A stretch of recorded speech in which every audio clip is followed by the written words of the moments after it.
কোন তারা? গগনের তারা? না, তাহলে আবার কোন তারা? বললেন নয়ন তারা। কেন? আজ চাঁদ ডুবেছিল। কোন চাঁদ? আমার গৌরচাঁদ। আমার গৌরচাঁদ ডুবেছে বলে আজ তারা ডুবু ডুবু। তা মহাদেব কি বললেন? তারাই তো ডুবেছে, তারাই তো ডুবেছে, তারাই তো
ডুবেছে।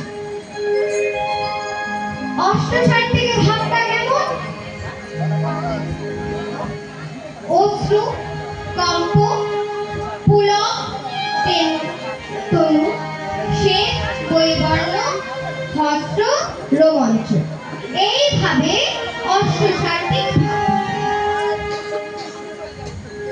বললেন। এই অষ্টসাত্ত্বিক ভাবে উদয় হলে কি হয়? আমার গৌরহরি কখনো কাঁদতে থাকেন, আবার কখনো হাসতে থাকেন, আবার কখনো কাঁদতে থাকেন, আবার কখনো কখনো মুরোচিত হয়ে যায়। এই অষ্টসাত্ত্বিক ভাব কেবলমাত্র আমার গৌরাঙ্গ অঙ্গে, আর এই আটটি ভাবের মধ্যে যে কোনো একটি ভাব যদি কোনো ভক্তের মনে হয় তাহলে যুগল প্রাপ্তি হয়। তাহলে বলি, একদিন শ্রীমতী রাধারানী তার সখীদের বলছেন, জানিস সখী, একদিন আমার বধূকে আমি খুঁজছিলাম, সর্ববৃন্দাবন খুঁজে ফেলেছি, কোথাও আমার বধূকে খুঁজে পাচ্ছি না। এমন সময় দেখি বৃন্দাবনে এক জায়গায় হরিবাসর বসেছে। তা আমি কি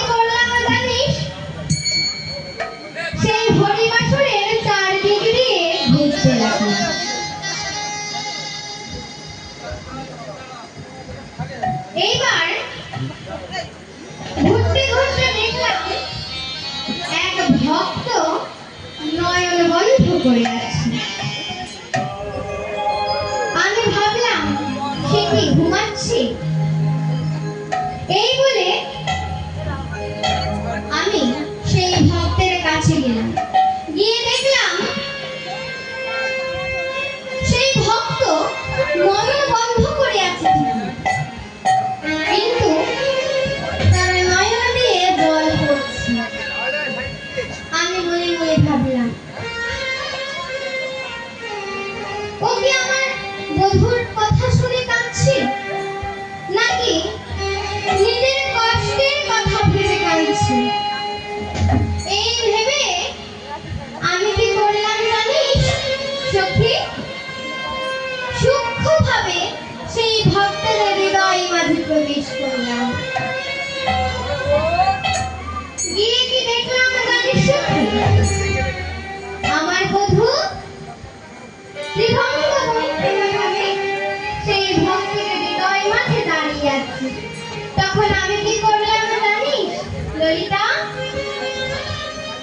তখন